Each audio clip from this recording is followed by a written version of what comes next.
those dunes. They're pretty stable, so they stay on this spot.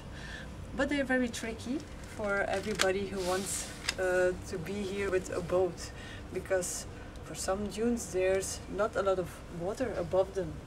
And when it's low water, it could be that it's only maybe like 2.5 meters of water, and if your ship is 3 meters 50 deep, you get stuck. So, result, the seabed is also full of shipwrecks. It's a lot of shipwrecks are from the World War I and II, because there was a big sea battle here going on, but there are also old ships here.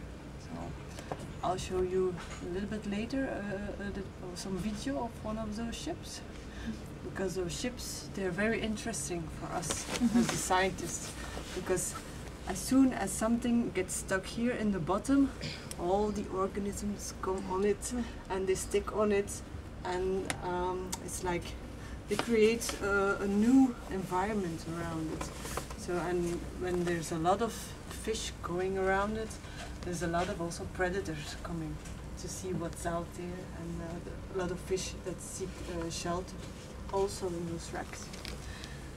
So now you know a little bit how the bottom looks like. I'll show you later on a video.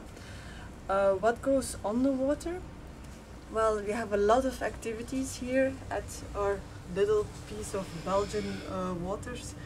You see this big line.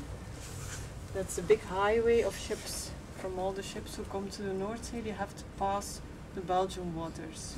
There's plenty of them. And then you have here these lines that go, these are the lines that go to the harbor. So all the ships have to follow it. You cannot just go like this with your ship. You have to really follow it and follow the buoys where you have to stay in between. Most ships go to Antwerp, that's our biggest harbor, and then also to Zeebrugge is also quite big as a harbor. What else are we doing here? We extract the sand from the bottom to use it for building roads and houses. So in Belgium we had, like 40 years ago, there was not a lot of sand mines on the land, so we decided to get the sand from the North Sea. We did have a bit of problems doing that.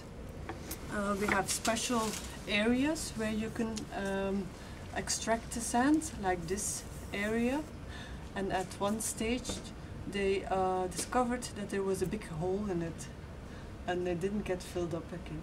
So then we say, oh, if you take too much sand, you just get holes, it doesn't fill up. So now we are being a little bit smarter and doing a little bit everywhere. So. What else are we doing here? A lot of fishing activities, but I must admit, every year there's less and less fishing activities. It just costs too much money for a big ship to go out and sea and get fish. The petrol is too expensive. So a lot of companies go bankrupt and then they stop with their fishing activities. You don't make a lot of money anymore with fishing. It's still okay, but it's not that much as it used to be. So, and then you have the big windmill farms. That is here. Here it starts, and then you have this whole zone that will be full of windmills. So that's also a zone that is close to other activities, so no ship can come there.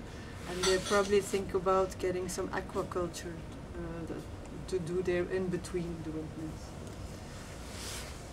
Yeah. So I won't get too theoretical on this, and I will show you a little bit of video to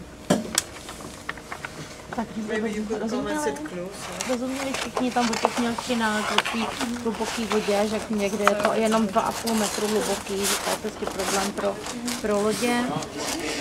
Ukazovala vám, kam pojedem, kde se berou ty vzorky. A teď se nám naposledy mluvila o tom, že se už nevyplácí to rybářství, že je prostě strašně drahá nafta, že to je prostě problém.